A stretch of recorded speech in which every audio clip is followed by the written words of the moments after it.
Esta é uma apresentação sobre o tema Como funciona o GPS, para a disciplina de Sistemas Distribuídos do curso de Ciência da Computação da Unifesp. A seguir, vamos explicar alguns termos que envolvem o GPS e um pouco sobre a sua história. O GPS é um tipo de GNSS, Sistema Global de Navegação por Satélite, que é o termo utilizado genericamente para se referir ao sistema de navegação por satélite. Existem dois sistemas em funcionamento, o GPS norte-americano, GLONASS russo e dois sistemas de desenvolvimento, o Galileu europeu e o Compass chinês. O objetivo desses sistemas é que qualquer pessoa em qualquer parte do planeta possa se localizar se tiver um receptor de GNSS.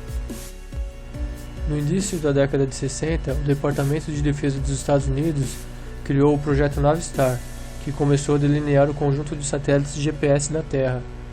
Em 1980, os civis puderam ter acesso ao GPS. Preocupados com o uso inadequado do sistema, os militares americanos criaram duas opções de precisão, uma militar, com precisão de 1 metro, e outra para os civis, que chegava a 200 metros. Em 2000, o sistema foi aberto totalmente para uso civil, que é gratuito, necessitando apenas de um receptor de sinal GPS. O sistema GPS foi criado e ainda é controlado pelo Departamento de Defesa dos Estados Unidos e pode ser utilizado por qualquer pessoa gratuitamente, necessitando apenas de um receptor que capte o sinal emitido pelos satélites. Consiste numa constelação de 29 satélites em 6 planos orbitais, e cada satélite circunda a Terra 2 vezes por dia. O GLONASS é outro sistema GNSS similar ao GPS. Conta com uma constelação de 24 satélites, divididos em 3 órbitas, e pertence à Federação Russa. O primeiro satélite GLONASS foi lançado em 12 de outubro de 1982, mas tinha apenas objetivos militares. A versão comercial do sistema saiu apenas em 1993. O Galileu é um GNSS europeu, concebido desde o início como um projeto civil, em oposição ao GPS americano e ao GLONASS russo, que são de origem militar, tendo como várias vantagens maior precisão, maior segurança e menos sujeito a problemas. Além disso, o sistema será interoperável com os outros dois sistemas já existentes, permitindo uma maior cobertura de satélites. O sistema completo incluirá 30 satélites. A China também está desenvolvendo seu próprio GNSS, chamado Compass ou Beidou, que contará com 35 satélites. Os chineses também participaram do sistema Galileu em parceria com a União Europeia. O Compass se tornou operacional com cobertura da China em dezembro de 2011, com 10 satélites. É planejado oferecer serviços a clientes do leste asiático em 2012 e o sistema global deve ser concluído até 2020. O sistema de navegação GPS é constituído por 3 partes: segmento espacial, segmento de controle e segmento do utilizador. Falaremos deles separadamente a seguir. O segmento espacial utiliza 29 satélites que se situam em órbitas aproximadamente circulares em torno da Terra, a cerca de 18 mil km de altitude, dando 2 voltas completas por dia. Existem 6 planos para a órbita dos satélites. O segmento de controle foi constituído inicialmente por 5 estações terrestres dispersas pelo planeta. Em 2005 foram adicionadas 6 novas estações de monitorização. As estações terrestres têm como função: primeiro, controlar a posição dos satélites, a velocidade e o tempo marcados nos seus relógios. Segundo, analisar as condições atmosféricas que introduzem erros no sistema. E terceiro e último, efetuar correções às órbitas e relógios dos satélites através do envio de informação codificada.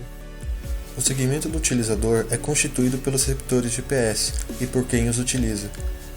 Os receptores GPS são caracterizados por receber e decodificar os sinais de satélites, poder trocar dados com os outros receptores e com computadores, permitir a quem navega dispor de mapas detalhados, obter a melhor rota até um local desejado ou conhecer coordenadas de posição, permitindo elaborar um mapa personalizado.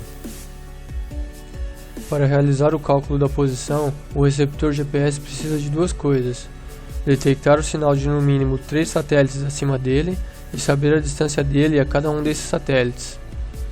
O receptor GPS obtém essas informações analisando sinais de rádio de alta frequência e baixa potência dos satélites. Os melhores aparelhos possuem receptores múltiplos, podendo assim captar sinais de diversos satélites simultaneamente. O método de trilateração baseia-se na medição de distâncias. Comecemos por estudar o método matemático a 2 dimensões. Suponha que o receptor GPS esteja situado dentro de um ponto A no veículo e que este recebe sinal proveniente de 4 satélites. Quando o receptor de GPS no ponto A receber o sinal do primeiro satélite, é calculada a distância entre eles com precisão dependente do raio R da circunferência. Este mesmo procedimento pode ainda ser feito com outros 3 satélites, o que resultaria numa interseção dessas circunferências, que seria uma localização muito mais precisa do ponto A. A distância ao satélite é determinada pela medida do tempo que o sinal leva para chegar ao receptor. Para medi-la, assume-se que ambos, satélite e receptor, estão sincronizados. Comparando o atraso do envio em relação ao receptor, determina-se quanto tempo o sinal levou para chegar. Multiplica-se esse tempo de viagem pela velocidade da luz e obtém-se a distância. O princípio de interseção de círculos explicado anteriormente pode ser expandido para 3 dimensões, o que significa que precisamos de no mínimo 3 satélites para determinar as coordenadas de longitude, latitude e altitude de um receptor na Terra. Essa técnica é conhecida como trilateração 3D. A interseção de 2 esferas resulta em um círculo, que com a interseção com mais uma esfera nos dá 2 pontos. O ponto mais distante, que é inviável de alguém estar localizado, é descartado, restando apenas o outro ponto, que será considerado então a localização do receptor. Em 2009 foi lançado o primeiro satélite GPS, equipado com uma amostra de hardware funcionando em frequência L5, cerca de 1176 MHz como sinal de rádio. Anteriormente eram utilizadas apenas as frequências L1 e L2. Algumas vantagens do L5 são menos suscetível a interferências, melhor estrutura de sinal, que resulta em melhor desempenho, e transmissão superior à do L1 e L2. É importante citar que são utilizados 2 tipos de código na transmissão do sinal. O código CA é utilizado para o uso civil do GPS e utiliza a portadora L1. O código P utiliza as portadoras L1 e L2. É um código para uso militar e pode ser criptografado. Passou a ser chamado de código Y e é um código mais complicado que o código CA, sendo mais difícil dos receptores adquirirem. Como podemos perceber, o GPS é útil em muitas áreas, como viagens, trânsito, reconhecimento de local e operações militares. Contudo, o GPS ainda não funciona no interior de prédios de forma eficiente. E se tivéssemos um sistema de navegação que funcionasse dentro dos prédios, ou seja, um sistema de posicionamento interno? Em 2011, o Google Maps para Android começou introduzindo plantas de shoppings, aeroportos e outras grandes áreas comerciais. A Nokia também está trabalhando em um IPS, mas usa modelos 3D ao invés de plantas 2D. Diferente do GPS e do GLONASS, não existe uma forma padrão de implementação de IPS. Na abordagem da Google, o rastreamento é via Wi-Fi, conhecendo onde os pontos de acesso Wi-Fi estão em um dado ambiente. Através da trilateração da força dos sinais, ele consegue indicar precisamente a localização do receptor. A solução da Nokia é similar, mas utiliza Bluetooth ao invés de Wi-Fi. É importante frisar que, como o GPS, o IPS não necessariamente entrega sua localização para companhias desconhecidas, o seu direito de privacidade é mantido. As tecnologias de sistema de posicionamento mudaram e continuarão mudando o mundo à nossa volta.